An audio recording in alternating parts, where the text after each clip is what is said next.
Good morning बच्चों। आज हम लोग हिंदी लैंग्वेज में पार्ट 11 का रिवीजन करने जा रहे हैं, जिसका नाम है वाच्य। तो वाच्य बच्चों क्या होता है ये आपको बता दें। बच्चों कोई भी जब भी वाक्य हम बनाते हैं तो उसमें क्रिया का होना अनिवार्य होता है, ठीक है, क्योंकि बिना क्रिया के कोई वाक्य पूर्ण नहीं होता है। तो क्रिया जो होती है किसी भी वाक्य में वो किस किस बात पर निर्धारित होती है, यही वाच्य में हम लोगों को पढ़ना है। तो किसी भी वाक्य में क्रिया जो है वो कर्ता, कर्म या भाव के अनुसार निर्धारित की जाती है, ठीक है। तो इस प्रकार से हम लोग वाच्य की परिभाषा में लिख सकते हैं कि क्रिया का मूल आधार कर्ता, कर्म अथवा भाव है। क्रिया के जिस रूप से इसका पता चलता है वह वाच्य कहलाता है, ठीक है। अब देखिए एक उदाहरण लेते हैं कि पवन गेंद से खेलता है। अब इसमें पवन करता है, ठीक है, और खेलता है क्रिया है। तो यहाँ पर पवन हमारा क्या है, करता है, ये पुल्लिंग है और एकवचन है। तो यहाँ पर क्रिया भी हमारी एकवचन की है और पुल्लिंग की है, खेलता है, ठीक है। अब एक दूसरा वाक्य लेते हैं, दीप्ति माला बनाती है। अब दीप्ति क्या है, दीप्ति एक स्त्रीलिंग शब्द है, ठीक है। तो यहाँ पर हमारा कर्ता क्या है, स्त्रीलिंग है, और बनाती भी इसीलिए क्रिया जो है वो स्त्रीलिंग की लगाई गई कि दीप्ति माला बनाती है। इसको ऐसे नहीं लिखेंगे कि दीप्ति माला बनाता है, तब हमारा वाक्य गलत हो जाएगा, ठीक है। तो इस तरह से क्रिया यहाँ पर कर्ता पर आधारित है। अब एक दूसरा वाक्य लेते हैं कि पवन द्वारा गेंद खेली जाती है। अब देखिए यहाँ पर कर्ता तो हमारा पवन है, लेकिन गेंद खेली जाती है। तो यहाँ पर गेंद हमारा जो कर्म है, तो क्रिया कर्म के ऊपर आधारित है कि जो पवन है वो पवन के द्वारा गेंद खेली जाती है। तो इसीलिए हमारी ये जो क्रिया है, खेली जाती क्रिया, ये गेंद पर आधारित है। गेंद हमारा कर्म है, तो यहाँ पर हमारी जो क्रिया है वो कर्म पर आधारित है। अब देखिए दूसरा वाक्य जो है, दीप्ति द्वारा माला बनाई जाती है। तो दीप्ति हमारा करता है, लेकिन माला हमारे यहाँ पर क्या है, कर्म है। तो यहाँ पर हमारी क्रिया जो बनाई जाती है वो माला पर आधारित है, क्योंकि माला बनाई जाती है, ठीक है, माला। अब देखिए एक और वाक्य लेते हैं कि पवन से गेंद खेली जाती है। अब देखिए पवन यहाँ पर हमारा करता है, गेंद कर्म है, और क्रिया यहाँ पर आई है खेली जाती है। लेकिन देखिए इस वाक्य में ये पता लग रहा है कि कर्ता जो है वो हमारा उस काम को करने में सक्षम है कि नहीं, अर्थात यहाँ पर भाव की प्रधानता है, ठीक है।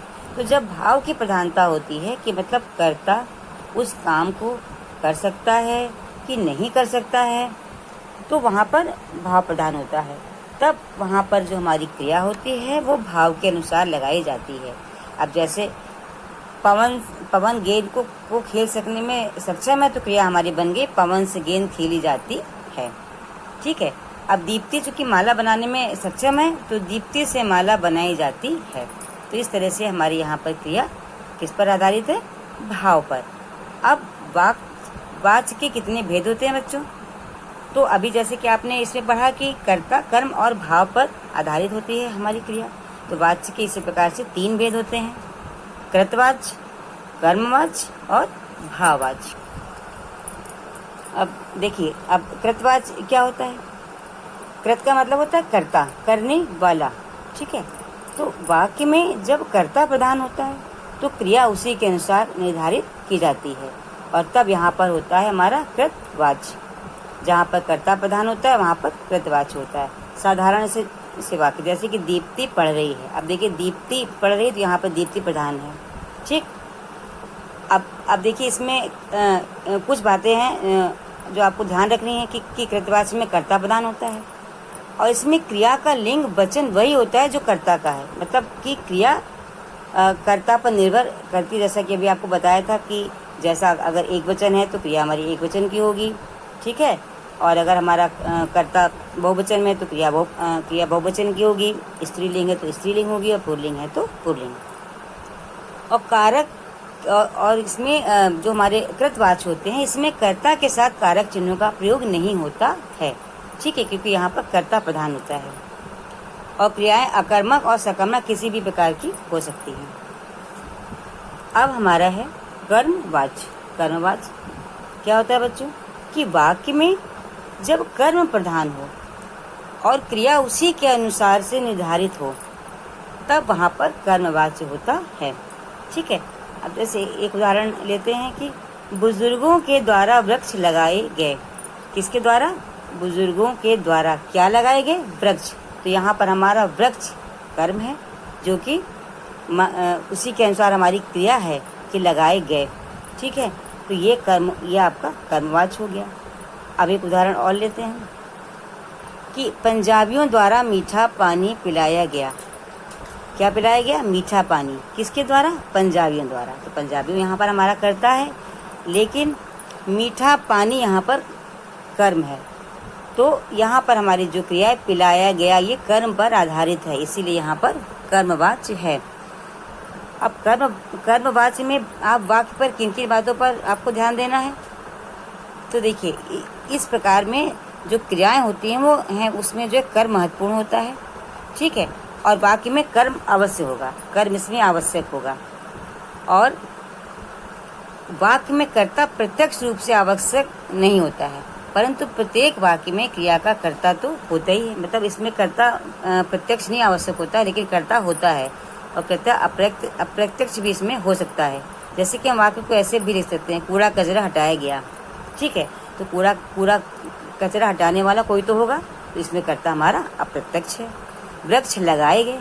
ठीक है, अब देखिए ये कर्मवाच्य है ये। तो अब यहाँ पर भी देखिए कर्ता नहीं है, लेकिन कर्ता यहाँ पर अप्रत्यक्ष रूप से है, क्योंकि वृक्ष किसी ने तो लगाए, बिना कर्ता के तो कोई भी क्रिया ही असंभव है। तो इस तरह के वाक्य हमारे कर्मवाच्य होते हैं। अब हमारा थर्ड पॉइंट है भाववाच्य। भाववाच्य क्या होता है? तो जब वाक्य में भाव प्रधान हो। ठीक है, जब वाक्य में भाव प्रधान हो और क्रिया उसी के अनुसार से हो तब वहाँ पर भाववाच्य होता है। जैसे कि दीपक से खेला नहीं जाता। अब दीपक खेलने में सक्षम है कि नहीं है, ये चीज़ इस वाक्य से आपको दिख रहा है कि वो खेल पा रहा है, तो यहाँ पर उसके खेलने का भाव प्रकट हो रहा है, तो ये भाववाचक, तो ये हमारा भाववाच्य है। ठीक है, शिक्षकों से पढ़ाया जाता है, यानी शिक्षक पढ़ा रहे हैं, शिक्षक पढ़ाने में सक्षम है, तो ये हमारा भाववाच्य है। ठीक है, अगर हम आपसे कहें कि मित्रों से छिपाया नहीं जाता, तो ये भी आपका भाववाच्य है कि आप मित्रों से कोई बात नहीं छिपा सकते हैं, बता देते हैं। तो जब कभी भी कोई भाव, जहाँ पर जिस वाक्य में भाव की प्रधानता हो, ठीक है, वहाँ पर हमारा भाववाच्य होता है। और इन वाक्यों में अक्सर कर्म नहीं होता है। ऐसे वाक्यों में जरूरी नहीं है कि कर्म का प्रयोग हो। तो देखिए कि इसमें किन किन बातों का आपको ध्यान रखना है। क्रिया सदा पुल्लिंग में रहेगी। ठीक है, और भाववाच्य का प्रयोग समर्थता और असमर्थता प्रकट करने के लिए किया जाता है, कि मतलब काम को कर सकता है कर्ता कि नहीं। जहाँ भाव की प्रधानता होती है वहाँ पर कर्म नहीं होता है। ठीक है, और एक पॉइंट और आपका इसमें आपको ध्यान देना है कि भाववाच्य की क्रिया अकर्मक होती है। ठीक, तो इन बातों का इसमें आपको ध्यान रखना है। अब आप इस पार्ट को अच्छे से पढ़ लीजिएगा, और इसके पहले की भी जो आपको लिंक भेजी थी उसे भी आप एक बार देख लीजिएगा, और अपने इम्प्रूवमेंट असाइनमेंट को सॉल्व कर लीजिएगा। Okay, bye.